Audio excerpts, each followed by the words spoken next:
a lovely, lovely organic good morning to you. Now, today I have a very nice helmet, and this helmet is very organic. Look at what it can do. Have you ever seen a helmet which does this? So it's flexible and very stable. So now, today we're going to be talking about things that you should consider as you have your solar installation. Okay? So the first thing that you should understand is you should understand what you want to achieve at the end of the day. Let's take a scenario of a solar pump. If you have a 2 horsepower pump, you should ask yourself a question. For a 2 horsepower pump to work effectively, what and how much power is needed in terms of voltage and also wattage? Technically speaking, me, I'm an engineer. So you guys, you don't know that I did digital electronics when we are doing computers. So I understand the issues of power and all those things. For your own information, actually, I have broken, I think, about 4 panels when I just started my profession of solar installation. Then secondly, I bent one controller. It was a blow. Like I've been struck with solar power before, so I know how it feels. I know where to touch, what not to touch. And when I'm combining the voltages, I know firsthand because I've been hands-on. I've been doing this for the past 7 years. Okay, so you should understand the amount of power that the pump needs, because most of the people, the solar systems that I've analyzed after they were installed, you find that there is short supply of power. Sometimes when I tell you that our panels are running and they're pumping even with cloud cover, even right now, it is because we supply our pumps with sufficient power. Now, that has to be with the installer. Like, for example, a 2 horsepower pump needs 1,500 watts plus. It can actually even go to 2,000 watts for stability cases in an event that you've got less sunlight.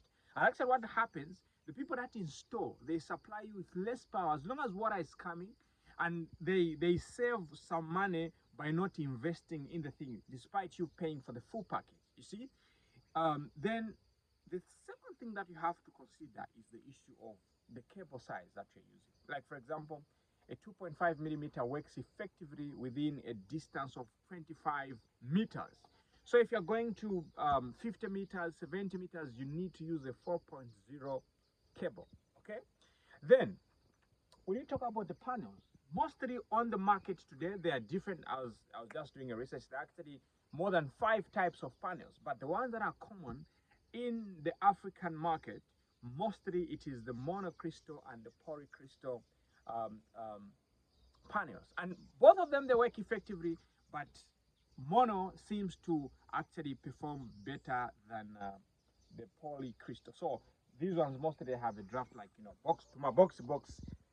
Then these ones I've got to my box. Okay, so going for the mono, and I think this is what is on the market right now. That is what is there. Now, the other thing that you should analyze for, which is more technical, is the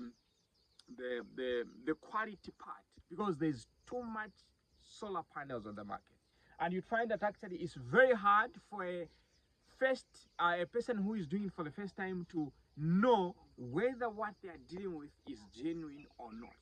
So see, me, when I just look at something, because I've got experience, mostly I look for the flexibility and the durability of the cable, and also just the weight and the structure of the aluminiums. There are those that have got very weak aluminium frames, which can easily break in an event that something happens. And there are those that have got, the cable type is not that tough one that can carry a lot of voltage. So those are some of the things that actually you have to look to. So on the other side, it is the issues of security. I can assure you, maybe just come a little bit closer. If you can see how our panels are fabricated, here the angle is so smooth and so neat, the spacing is so much on point. There isn't fracas of things, there isn't mediocrity in terms of the way they are designed. So they are designed, and we fabricate them in a very, very organized way, and this also enhances the security, because if there's too much space here, someone can easily put something and separate the panels from the frame. But when they are so tight, well connected, that means you're going to make sure that you get the best. And actually, you know, we've perfected our art in terms of security. Even when you put them on the ground, you put your vehicles on the ground, but they are thieves, you understand? But why are you not scared that they're going to be stolen? So when you see here, there is a security feature that we've put for wind, so that when the wind comes, this cannot actually go up, and the panel sits right here. Then there's the way we actually lock the panels to the point that if someone is going to steal them, they have to break them. So they'll take pieces. Just imagine, where are they going to sell pieces? And I think nowadays they are no longer stealing panels because they are heavy, but also on the other. Sometimes we're just scared and fear and all those things. But when you do the right things, trust me, your panels are going to be safe. And you should also consider, when you are having your panels installed, especially for solar pumps, they should be in a position where you can easily have access to them, because these are permanent things and they need to be maintained regularly. In terms of, you know, sometimes there are instances where the cables are loose. They have to be very tight, but sometimes people put them loose, and then there's going to be a short circuit, and that is going to blow, and maybe, you know, the panels are not going to be working effectively. Then the other part is that of cleaning them. For your panels to work effectively, it's just like your windscreen. When it is dirty, you can't see clear, and you can even cause an accident anyway.